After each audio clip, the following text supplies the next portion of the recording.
cannot give you back your homes or restore your dead to life. But perhaps I can give you justice in the name of our king.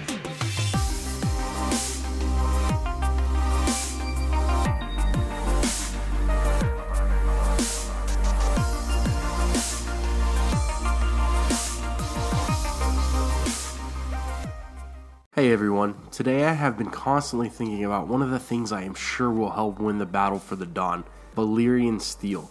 Now before I jump into this, I had only planned to make an explanation video and talk about the Valyrian steel weapons still around Westeros. But then I got thinking, there are so many small theories that fit so perfectly in between this explanation. So here is the nerd in me that deduced this crazy idea. Let me start from the beginning. Valyrian steel is well known to book readers and even the show, where we were first introduced to Valyrian steel with Ice, the ancestral two-handed greatsword of House Stark that Ned Stark wielded. In the show we have seen a few of these amazing swords, including Ice, Longclaw, that's the ancestral sword of House Mormont that Jon Snow carries, Oathkeeper, which was one of the swords reforged from Ned Stark's sword Ice, as well as Widow's Wail, which was also reforged from Ice. Also, Peter Baelish owns a dagger made of Valyrian steel, the same dagger used in an attempted assassination of Bran Stark. I believe the last one we have seen in the show is Heartsbane, the ancestral sword of House Tarly, that Sam just stole from his father when leaving for the Citadel. There are obviously many more mentioned in the books, but you get the point. So anyways, Valyrian steel was created in Valyria to make weapons and also armor, even though no kingdoms could afford a piece of armor made from the steel. The thing is, Valyrian steel is by far the best material for weapons, because it is lighter, sharper, and stronger than any other metal. It was actually said that the original forging process involved magic to strengthen the weapon. Some even believe dragons were involved in the process, so obviously by this point we know they are some top tier weapons. Of course, to own a weapon like this, you have to have a bit of money, because the process was long and difficult to create it. This is why we see most Valyrian steel weapons in great noble houses. Also, the secret to creating the steel was lost with the Doom of Valyria. So if somebody wants a new Valyrian steel weapon, they are simply out of luck.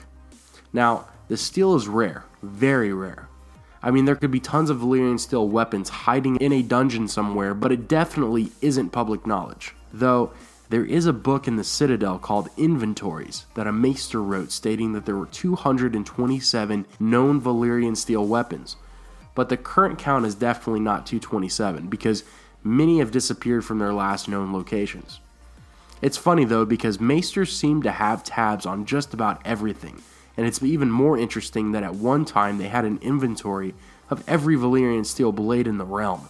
I always hear theories about how the Maesters have an ongoing conspiracy and that they actually are the ones who rule the Seven Kingdoms from behind the curtains.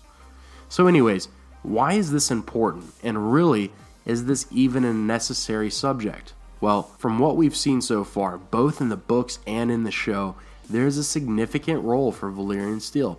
Let's look at just a couple times it is mentioned in A Song of Ice and Fire. A man who bears Valyrian steel should use it for more than just scratching his arse. Nothing holds an edge like Valyrian steel.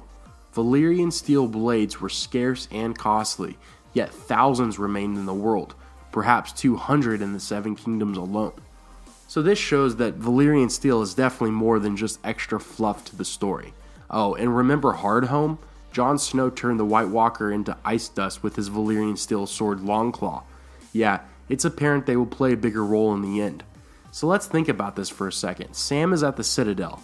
He is trying to train and become a Maester for the Night's Watch, but overall he is well aware of the army of the dead beyond the wall. So it is clear that he will have to start reading up on the best defense against the White Walkers, including Valyrian steel.